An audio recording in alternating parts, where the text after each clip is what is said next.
Bonsoir, chers fidèles téléspectateurs de la LCS, la chaîne sénégalaise. Nous vous revenons avec le point du jour, comme nous avons l'habitude de le faire, du lundi au vendredi. Et aujourd'hui, sur ce plateau, nous avons l'honneur et le plaisir de recevoir une femme.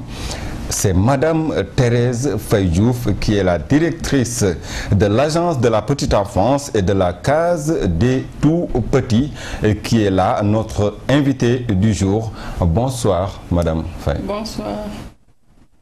Bienvenue et merci d'avoir répondu à notre invitation sur la LCS. C'est moi qui vous remercie.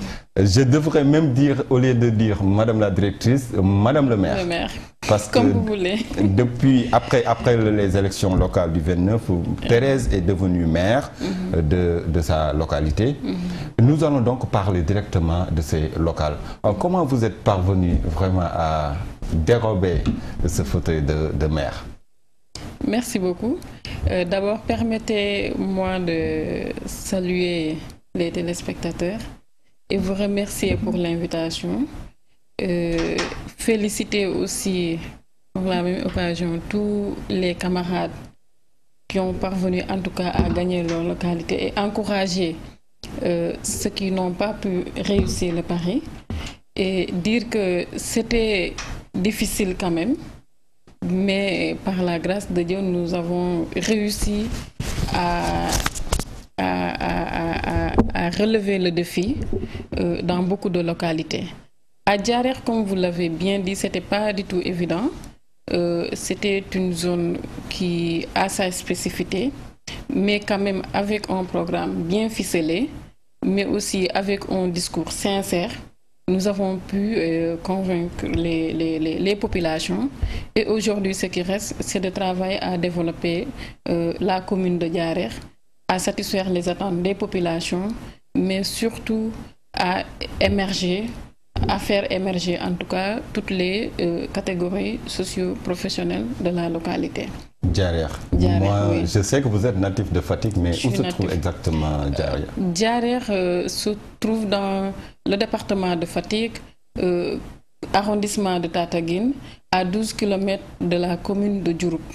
D'accord. Et j'espère qu'avec vous, on aura la possibilité de mieux connaître, visiter, bien et sûr, de connaître cette localité. Sûr, parce que c'est une zone très intéressante et qui a beaucoup de ressources quand même. Et je pense que c'est le moment aujourd'hui qu'on travaille corps et âme pour réussir le pari et pour alléger aussi les souffrances des populations, surtout les femmes. D'accord. Et durant les élections locales, il n'y avait pas trop de caciques avec qui vous devez vous confronter? Bon, malheureusement, c'est un peu regrettable, mais ce qui nous posait plus problème, c'était des camarades de notre parti qui n'étaient pas dans les listes, peut-être. Bon, je ne veux pas citer de nom, qui ont eu quand même à battre campagne pour l'opposition, étant des directeurs généraux d'une structure de l'État. Cette division, c'est regrettable. C'est regrettable. Mais aujourd'hui, c'est parce que tout simplement, peut-être, il y a le culte de l'engagement qui reste, mais aussi il y a un autre élément de taille qui est là et qu'il y a un problème de discipline dans le parti.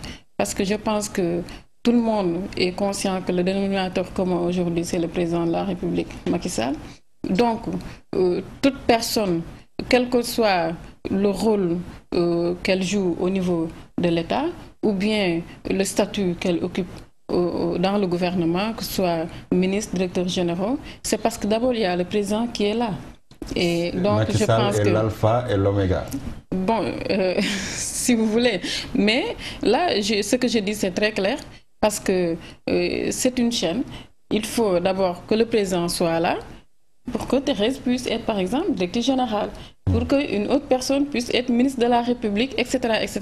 Donc, le point commun, où la racine même de tout cela, je pense, doit être préservée, doit être soutenue, mais aussi on doit respecter les consignes de l'autorité. C'est important pour un parti politique. La discipline de parti, c'est important.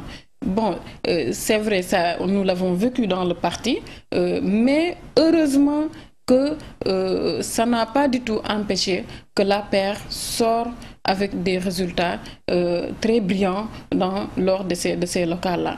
Avec 495 collectivités locales gagnées sur les 602, contrairement à ce que pensent beaucoup de personnes. Parce que je me rappelle bien le jour des locales, quand les résultats de Dakar sont sortis, tout le monde disait que l'APR a perdu les élections. Non, l'APR peut-être a perdu des communes dans la région de Dakar, mais dans l'intérieur... Des communes qui ne sont pas vraiment le moindre. C'est vrai, ne sont pas vraiment moindres, mais de la même manière, je dirais que Saint-Louis est une grande ville, Louga est une grande ville, Nioro est une grande ville. Et qui a gagné Louga? Louga, c'est APR qui a gagné là-bas. Saint-Louis, c'est APR qui a gagné là-bas. Guédiawaye, une grande ville de la banlieue, c'est APR qui a gagné là-bas. Nioro, c'est APR qui a gagné toutes les collectivités locales presque. Et aujourd'hui, le conseil départemental... Non, là, mais mieux ne peut pas dépasser gagner 495 collectivités locales sur les 602 collectivités locales. Dakar, Casamance, Thiès, mais moi, je ne peux même pas accepter qu'on dise qu'on a perdu Dakar. Pourquoi? Aujourd'hui, l'APR contrôle le département de Guédiawaye. L'APR contrôle le département de Pikine. Donc, c'est Dakar et peut-être Rufisque qui nous pose problème. Mais en réalité, c'est lié à des réalités, excusez-moi de la répétition, des élections locales qui ont leurs particularités. Les populations votent selon les affinités, les proximités, etc. Mais ce qui différencie une élection locale aujourd'hui et une élection présidentielle, il y a un grand écart. Maintenant, là où je voulais insister surtout, pourquoi je dis très sincèrement que l'APR n'a pas perdu ces élections-là. Ziguinchor n'a jamais été le bastion de l'APR. Même les présidentielles, nous avons perdu là-bas. Donc, est-ce que le fait de perdre Ziguinchor lors de ces locales prouve qu'on est faible? Non. Il faut, par exemple, vérifier le nombre d'électeurs ou bien ce que l'APR avait là-bas lors des présidentielles et ce que l'APR a maintenant lors de ces élections locales. Et dire la même chose pour le département de Thiès. D'accord, mais aussi vous avez intérêt à resserrer les rangs. À resserrer, là, voilà, là je suis tout à fait d'accord avec vous. C'est le moment quand même de travailler dans la solidarité, dans l'harmonie et vraiment à massifier le parti, à développer toutes les structures, mais aussi à renforcer l'unité, la cohésion dans le parti. Et je pense que tout le monde est conscient en cela. Et nous travaillons pour que vraiment l'APR se consolide davantage dans toutes les localités, dans toutes les communes du Sénégal, dans tous les départements, pour qu'on puisse assurer le premier mandat, le deuxième mandat du président de la République. Au premier tour, c'est important, c'est dès maintenant qu'on puisse le travailler et on y est. D'accord. On va tourner la page des locales, Madame Thérèse, pour parler de l'actualité, ce qui fait l'actualité, on le sait tous. C'est le procès Karim Meïssa Wade, l'ancien ministre et le chef de l'ancien et le fils de l'ancien président de la République, Maître Abdoulaye Wade. On parle de prisonniers politiques. Quelle lecture faites-vous de ce procès dont d'aucuns jugent vraiment fleuve ou plomb? Déjà, c'est le début, mais on ne peut pas dire quand est-ce va finir ce procès. D'accord. D'abord, je tiens à préciser que Thérèse n'est pas juriste. Et là, mais vous faites des études de droit après la sociologie, paraît-il. Oui, j'ai fait sciences politiques. Vous suivez des études de droit, sciences politiques. Et là, ce que je voulais dire juste est que le dossier Karim Wade, c'est une affaire de la justice. Mais comme tout Sénégalais, voilà. et aussi vous êtes membre de l'APR, bien sûr, parti au pouvoir. Dites-nous quelle lecture en tant que Sénégalais et en tant que... Si j'arrive pourtant, j'arrive, parce que là, je tenais juste à préciser que peut-être je ne suis pas juriste, mais tout ce que je peux dire ici, c'est que c'est un dossier de la justice sénégalaise, une justice indépendante, une justice autonome, une justice que nous respectons. Vous parlez d'autonomie de la justice. Et le président Macky Sall a dit il n'y a pas très longtemps qu'il y a beaucoup de dossiers qui étaient sur le table de monsieur le juge et pourtant c'est lui-même qui les a bloqués. Je pense qu'il faut bien peut-être savoir faire la part des choses. Si par exemple le président de la République dit qu'il y a eu beaucoup de dossiers vraiment qu'il a mis de côté, c'est pas parce qu'il ne veut pas que ces dossiers continuent ou bien qu'on les exploite ou que la justice fasse son travail. Mais aujourd'hui, il faut reconnaître une chose. Le président Macky Sall n'a pas été élu président de la République pour ne gérer que des dossiers de la justice, pour ne gérer que les dossiers des biens mal acquis. Supposés mal acquis. Donc aujourd'hui, ce qu'il faut savoir est que au même moment où la justice est en train de faire son travail sur le cas Aïda Diong, sur le cas Abdou Aziz, sur le cas Karim Wade, je pense au même moment aussi les Sénégalais et des Sénégalais doivent sentir que le gouvernement est en train aussi de révolutionner en tout cas le monde des affaires, l'environnement des affaires, l'environnement économique, etc., etc., pour améliorer le bien-être des Sénégalais. Et c'est la raison pour laquelle moi je suis convaincue, c'est pas parce que le président le dit qu'il ne veut pas que l'on poursuive cette affaire-là jusqu'au bout avec toutes les personnes concernées, mais parce que tout simplement les Sénégalais ne sont pas uniquement préoccupés par cette question concernant l'enrichissement illicite, concernant la traque des biens supposés mal acquis. Donc ce qu'il faut savoir là est qu'aujourd'hui, le gouvernement est en train de travailler sur tous les dossiers qui concernent les Sénégalais et qui intéressent même plus les Sénégalais. Je veux parler de l'enseignement supérieur, je veux parler de l'économie, je veux parler de l'agriculture. Et pour revenir de façon générale par rapport à la question, et qu'aujourd'hui, l'affaire Karim Wade, c'est une affaire de la justice. Moi, je suis contre qu'on politise cette affaire-là. Et ceux qui sont dans cette dynamique sont quand même les militants, les responsables du PDS. Par exemple, si vous vous souvenez bien, quand Wade disait lors de son retour au Sénégal que lui, il veut gagner le procès de l'opinion, mais pas le procès de la justice. Là, je pense que c'est une façon d'instrumentaliser l'opinion, de formater l'opinion, ce qui n'est pas possible. Parce que les Sénégalais même qui ont demandé à ce que justice soit faite par rapport à tout ça. Oui, mais sur ce point, moi, je suis novice en matière de droit et autres. Mais des dossiers qui sont sur la table de monsieur le juge et que le président de la République parviennent à vraiment les bloquer. Est-ce qu'on peut parler de l'indépendance ou de l'autonomie de la justice? Encore une fois, est-ce que le président de la République les a bloqués pour comment dirais-je, définitivement, ou c'est parce que tout simplement, quand même, il faut un planning, quand même, il faut savoir comment gérer cette affaire-là, pour que vraiment qu'on ne dise pas que le président Macky Sall est en train de faire de la traque et rien d'autre. D'accord. Et de toute façon, vous l'avez dit, il n'y a pas donc une autonomie totale. Non, moi je ne dis pas. Une indépendance totale. En tout cas, le président de la République est le gardien de la Constitution, le président de tous les Sénégalais. Tout à l'heure, mais ce que je veux dire par là, encore une fois, la justice sénégalaise est autonome et indépendante. D'accord. Tout à l'heure, vous avez parlé de l'éducation, de l'enseignement supérieur, une belle transition d'ailleurs. Vous êtes passé à l'université chez Institut de Dakar, département sociologie. Vous suivez toujours des cours là-bas en Sciences Po. Dites-nous. Allez-y. Dites-nous la situation, la crise universitaire qui est arrivée au paroxysme. On a connu des crises, mais cette fois-ci, on pense que vraiment ça a débordé.